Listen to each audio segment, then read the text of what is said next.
Hey, we are now done with the podcast portion of our episode, and we're going to bring back Carolyn as well, so that we can have a conversation with both of our debut novelists, Carolyn Huynh and Tracey Lien, along with our audience. First of all, I just want to say, that it was great to have these two conversations back to back, especially with younger writers. And Philip, thank you for not calling me back Viet, calling me unviet. That was very, very kind of you. And here we are with two writers who I hope are the future of the diasporic Vietnamese literature. Their books could be classified as genre books, a crime thriller on the one hand and a romance novel on the other. But to me, that is amazing because, as Tracey said, quoting me, we should be able to entertain as well as to bring up serious issues or entertain or familial issues or comedy and all these kinds of things. And one of the things I gleaned from our two conversations was that these novels and the genres that they deploy are vehicles also for dealing with the important stuff like love and family relationships and sibling tensions and rivalries and all these kinds of things that we grew up with, and humor, which apparently exists in the Vietnamese diaspora community that I did not know of in my own personal experience. But we're here to give the audience a chance to ask some questions themselves. Audience members, you can always drop the questions into the Q&A box, and I will pick the first one. Philip, you can pick the next one after this, but this question comes to us from Marion Hill. Marion Hill asks, would love to hear about y'all's creative processes and writing journeys. How long did you spend working on your novels? What was the writing journey like from idea to full book? What did you learn about yourselves along the way? Carolyn, maybe we can go to you first with a response to Marion Hill's question. It took me 5 years to write Fortunes of Jaded Women. And it was probably like the third book that I've written in my 20s up till now. So Tracey, my undergrad degree was in journalism. So I had tried for the longest time to break into journalism. It didn't pan out, but my love was always like fiction of some kind. I always was gravitated towards like kind of like darker fiction and like more just like speculative. And yeah, I tried for a really long time to break into both fields, and I just kind of like gave up and went into tech, but I always kept writing. So Fortune took me 5 years. I actually I got into an MFA program, but the week I started my MFA program, I signed with an agent and I just like dropped out completely. And I always wondered what it would be like to have that formal training. But yeah, Fortune took me 5 years to write, and I took on and off again, like writing classes for like almost like 5, 6, 7 years in Seattle. It's like at the Richard Hugo House, which is like a really great writing center in Seattle. Yeah, so all that's left unsaid took me 2 years from when I first started writing to when it sold. And I think part of the reason why I did it in what feels like a short window is because of my time spent as a journalist, where you're working at the LA Times, you're given a deadline, you meet that deadline. If you don't meet that deadline, there's a gap in the newspaper, you get fired. So I learned to be pretty disciplined about it. And, I would write every day, not because I was superstitious about it or dogmatic about it, but just because the thought of writing a novel was so intimidating that I just had to break it down into little pieces and just make it like a little thing I did every day. So yeah, 2 years from start to submission. And then once it's sold, a couple of extra months of revisions and editing. That is so freaking incredible. I am deeply, deeply envious. Tracey, just a non-literary stupid question about the Vietnamese Australian community that I need to ask you. Anyway, we didn't get to it in the interviews because it might be inappropriate for our broadcaster. But I was curious: do Vietnamese Australians also drink Hennessy? Is it a part of your thing out there? Because yes. Vietnamese Americans are totally into this for their weddings, for example, and and then we do now. We do Hennessy cognac shots. Really classy. But I imagine Carolyn's father in his gold chains and silk robes and cigarettes doing Hennessy shots with his buds. Yes, when the Hennessy comes out at a wedding, it's game over for everyone. Like Hennessy is, there were like growing up, all my aunts and uncles, and even in my home, we would have like a tiny bottle of Hennessy in the TV cabinet. So there'd be like the family photo, the little jade Buddha, and then a little Hennessy. And I never thought anything of it. I was just like, oh yeah, it's your fancy Hennessy that you keep in a special place for everyone to see. And it wasn't until I started researching like Vietnamese Australians and doing the ethnographic research, I was like, oh, Hennessy holds a special place within the Vietnamese community. You could get a birthday cake with a bottle of Hennessy, like a photo image on it. And a lot of bakeries in Cabramatta have that in their portfolio. You open it up, you can get the Hello Kitty or you can get the XO. Honestly, I have never seen that in the Vietnamese American community, so that will have to be redressed. We're ahead of our time in some ways. I know, not yet, not yet. So it's funny because going back to it, like I'm sure that's all over the place in Little Saigon and the OC too. And I feel like just through both the conversations, we definitely see the parallels between like Little Saigon and OC, San Jose, and in Cabramatta, which is really wild. So Sophia Terazawa has a question that's also about the creative processes for y'all both. Was there anything that surprised you during this process, and how would you describe your relationship with your novels now, and maybe even your relationship with writing itself? Maybe we'll start with Carolyn, since I see you're unmuted.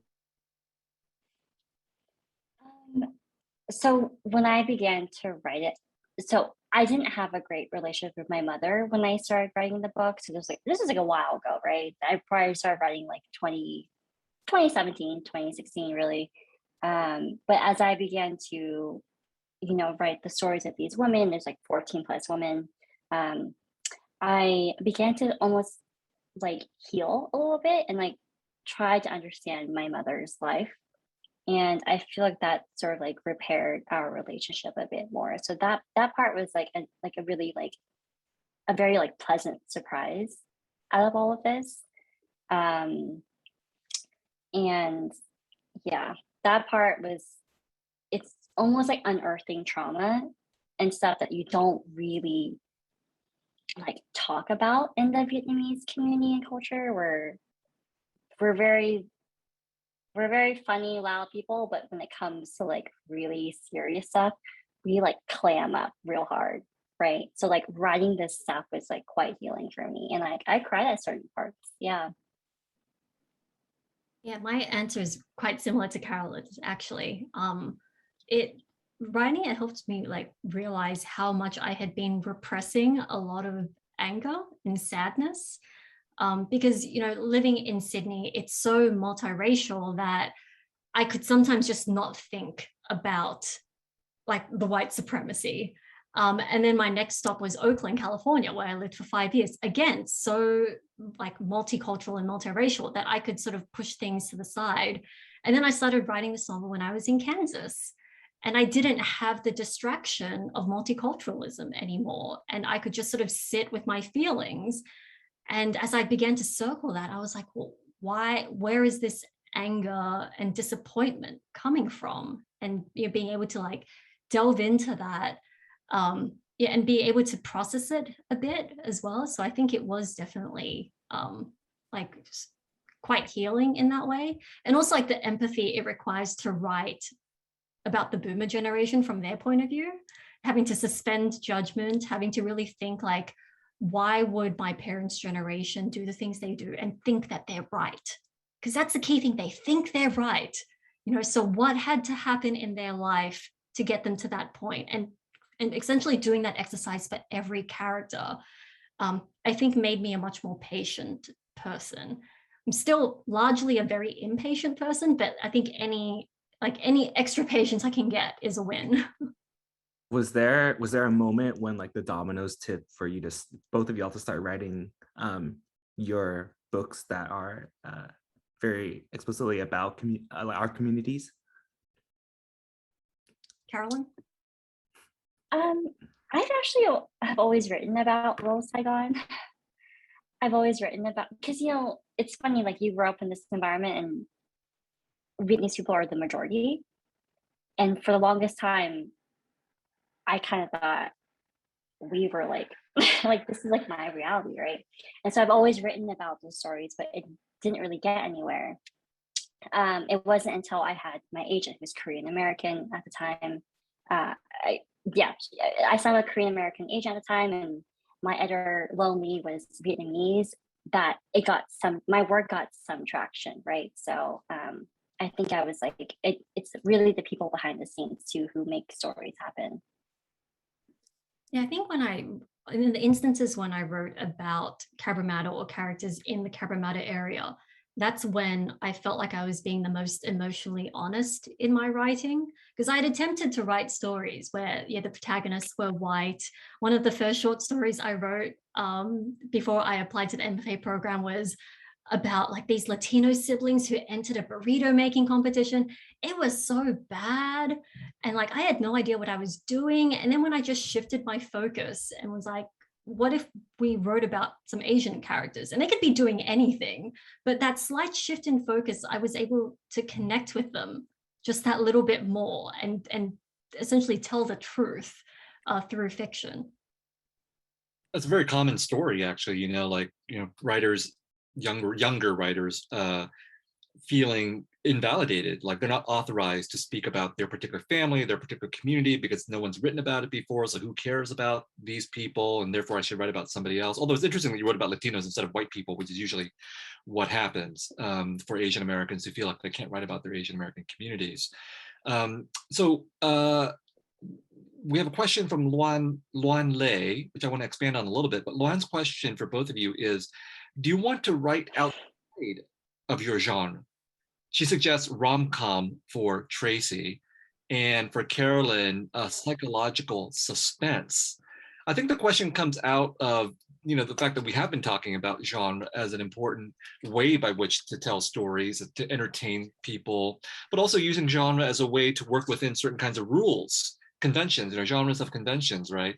And if you really know what happens in romance or crime thrillers, you know how to work within the rules and also to break the rules as well. But I'll expand on that question a little bit. Have you ever thought about writing in other genres, but also then, of course, what is your next project that you're thinking of? I feel like Carolyn should answer. Tracy, your editor asked that question. Yeah, so Loan's actually my editor at Atria at Simon Schuster. Yeah, I actually,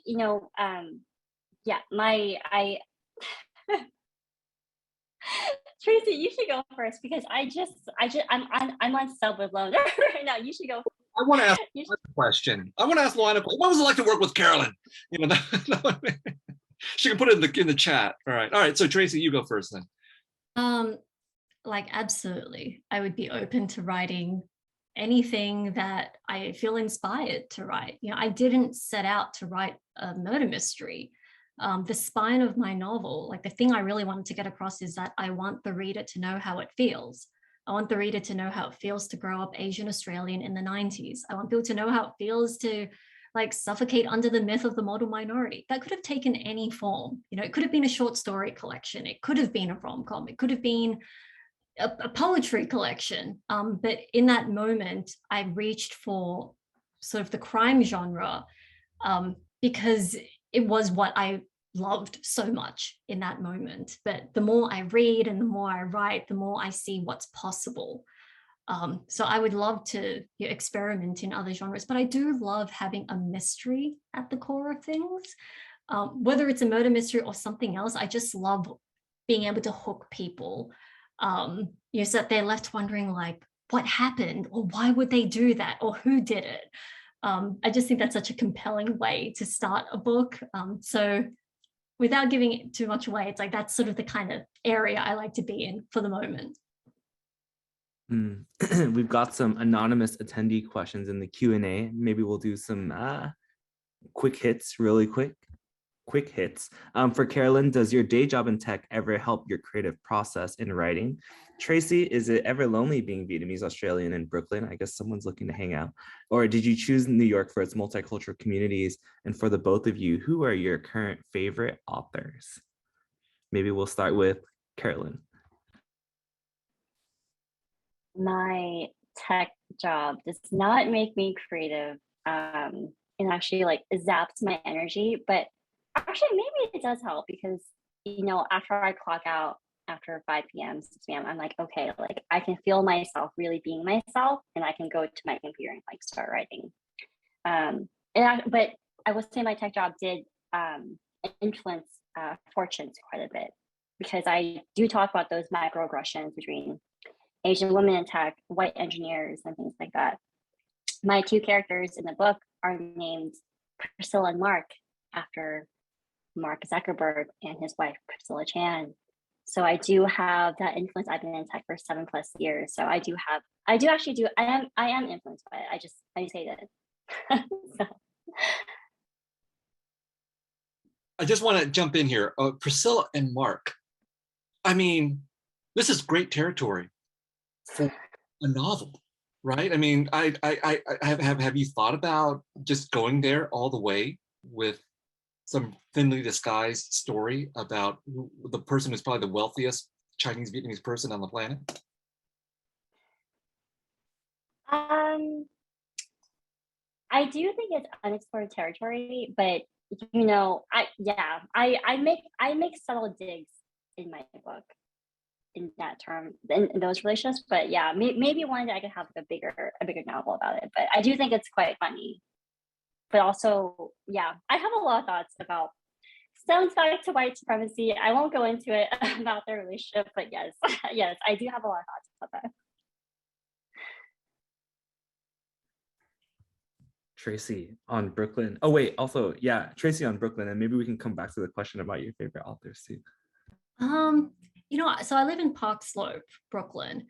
Not a lot of Vietnamese people here, and the Vietnamese restaurants, they're okay. And so I wish that there was, you know, like just a menu that had like bông riêu. Like I just want a menu that has bông riêu on it instead of just, you know, pho and summer rolls. Like let's get that pungent shrimp paste out. Like I want a place that is not afraid to use shrimp paste. So if anyone wants to hang and they like shrimp paste, hit me up. We got some recommended kitchen go in NYC. All right. Yeah, drop your y'all food recommendations, restaurant places where we can hold a post Divan event reception at. We've also got a question from Cindy Liu that I want to propose to the 3 of y'all. As you all are authors, writers, is it important, or how important is it to your drafting, writing, revision process, right? In the interviews earlier, we talked about the community reception, but is it important during the process itself to have readers from the Vietnamese community? We'll start with Viet for this one. Unviet, to Viet. I did not realize I was also on the spotlight here. Is it important to have readers from the Vietnamese community? Yes and no. It depends on the circumstances. Like with The Sympathizer, I didn't want anybody messing with that novel because I actually did not want Vietnamese people telling me you can't do this or you can't do that or you'll offend Vietnamese people, as you know Tracey was alluding to earlier, because I felt like I knew this story really, really well. And I was ready to, you know, antagonize people with my take on things. So I didn't really need the feedback. With The Committed, because it's set in France and among the Vietnamese in France, I actually did get someone who was mixed race, French Vietnamese, who was born in France and who was a grad student at USC to read the novel for me in draft form, because I wanted to make sure that the details were correct about French Vietnamese life. But I didn't ask really her opinion about the politics in the novel or the story that was being told, because again, I thought I understood the Vietnamese French community enough and politics in France to be ready to take up an antagonistic position, both to France and to the Vietnamese French community. So I really think it depends on what you want from your readers. Do you want like just an authenticity check about the details, the language, the history, and so on? That's important. But do you want to be beholden to what your mother thinks or your father thinks or what the average Vietnamese person thinks about your story? Because I can guarantee you the average Vietnamese American reader probably doesn't like me. You know, that's my take from the comments that I get, and it's perfectly fine. And so we have to be, you know, be respectful of certain issues from our community, whatever that is. But as writers or creative people, we have to be really willing to deviate from the norm and the average, because as we've been talking about for the last hour or so, the norm and the average has a lot of negative consequences. Yeah, for me, it was more important to find readers whose storytelling sensibility I trusted and get feedback from them about, does this come across as believable? Are these characters, are their actions and motivations, does it check out to you as someone who's not from this community? Because I think even if I got someone from Cabramatta to read it, their experience would be so subjective, right? My Cabramatta experience is definitely going to be different from someone else's. And so then do I want to sort of be pulled in all sorts of directions with someone perhaps saying that, well, that wasn't my experience growing up in Cabra. And then someone else saying, well, my experience was much worse or mine was much better. So I didn't want to find myself in that situation. So it was more important to me that I did the research, felt that I had done enough research, told a story that I felt was emotionally truthful, and emotionally honest, and then just found readers who I knew could, you know, give me solid feedback on the story and the structure.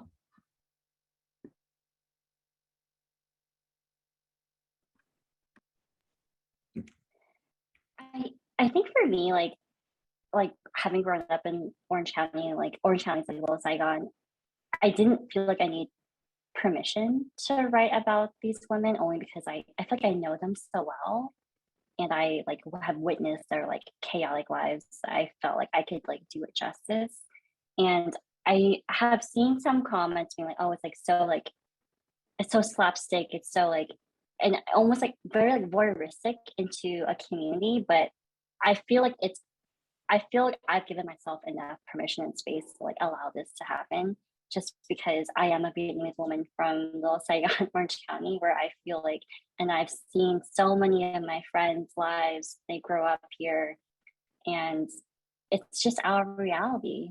And it's okay if no one else can understand it, because I feel like the people who have reached out to me outside my own friend group, they say, thank you so much for writing this. And that's really all I need to really move forward. And yeah. Thank you all for that. I mean, I think being a part of this community here too, right? Like this literary community that we've kind of got, we've kind of cultivated, is also pretty dope. And I think they're very excited to be here with y'all and are staying over time so that we can ask and answer a couple more questions. But we've got one from someone who definitely knows about the writing process, and is from GT, T Bui, who says that she loves hearing from you both and wants to ask all of you, Carolyn, Tracey, and Viet, what excites you about writing and reading these days, and what can we look forward to from you? We'll start with Tracey. The most exciting thing about reading for me is learning what's possible. Like every time I read something new, if I see someone doing something interesting with structure or voice or even setting, I'm like, oh, so this is what you're allowed to do as a writer. And so just every time I open something new, like oftentimes there'll be things I've seen before, but sometimes every now and again, you'll come across a book and it's like, whoa, I didn't know you were allowed to do that. So that really excites me. And then as a writer, I just, it's still so much fun to me. Like I know some people find writing to be like a process like pulling teeth, and it can be that way some days, but it just feels like such a privilege to be able to sit down and make things up and not really know what the next thing will be in terms of like what the next few hundred words will be. But yeah, it's a really joyful experience for me. Yeah, the thing about writing and reading is that it's infinite. So as Tracey already implied, there's always something new to discover. Writers who are writing 50 years ago, 100 years ago, writers who are writing now, as with our two authors today, you can always learn something new from them. As for what you can look forward to for me, I'm finishing a memoir, which I never thought I would write. Hopefully I will be done in the next 3 weeks or so and ship it off to my publisher, and then I can start the third and final novel of the Sympathizer trilogy. And then I would just like to say, I would really love to write a romance novel one day. I have read a few, need to read a lot more, but as part of the new, writing and reading kind of thing, that's another challenge that I'd like to do sometime in the far future. You should write about a Kevin Nguyen who finds the love of his life. Romance written from men's perspectives. That's my question. Yes. Yeah, because usually romance novels are women-centered, women written, which is fabulous, right? But I'm just not sure about a novel about Kevin. It's wide open. You have an editor here alone who would love to acquire it. So there you go. That's it. That's the title of the novel. Yeah. Yeah, I can see her. She's like, hello. Atria would love to publish you. As for me, like, I'm such a book person. I've always been a book person. Like, I have been knee deep in like fan fiction, everything my entire life. Tracy's book I read in truly like 24 hours.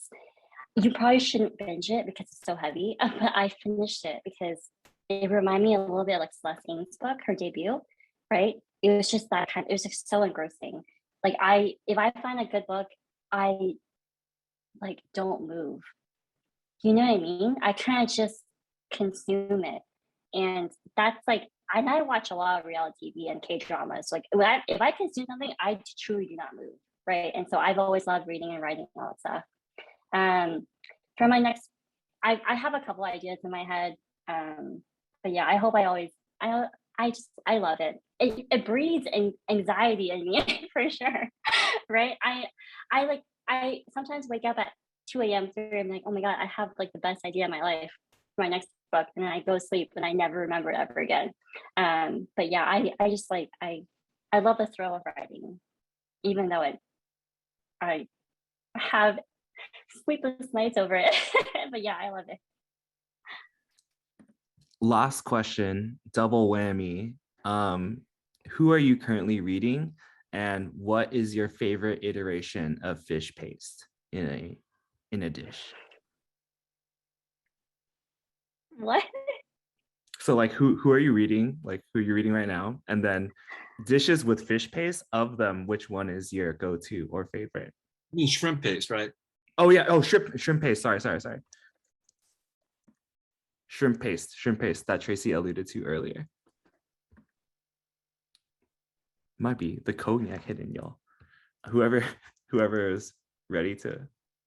Carolyn, you're still unmuted, so I'll pass to you first. Affirm the bunryo thing that Tracy talked about, because I love bunryo, and I feel that that's a real test. Like, white people can eat pho. They know all about pho now, so it's over. I don't want any more pho restaurant jokes, pho king or whatever. I don't want to hear anything more of that. The bunryo is the next test. And I actually have done a dinner party where we served bunryo to our non-Vietnamese guests. And it was interesting. I don't think they knew how to handle that because it was totally foreign to them. But that's my favorite dish with the mamruk. So my favorite iteration of it, besides having it in bunryo, is mixed with sugar and then you dip unripened mango in it. Yeah. That is my go-to because I can't, like, making bunryo is hard, like boiling, making pork broth, like I can't be bothered, but I can just stir in some sugar and then slice up some mango.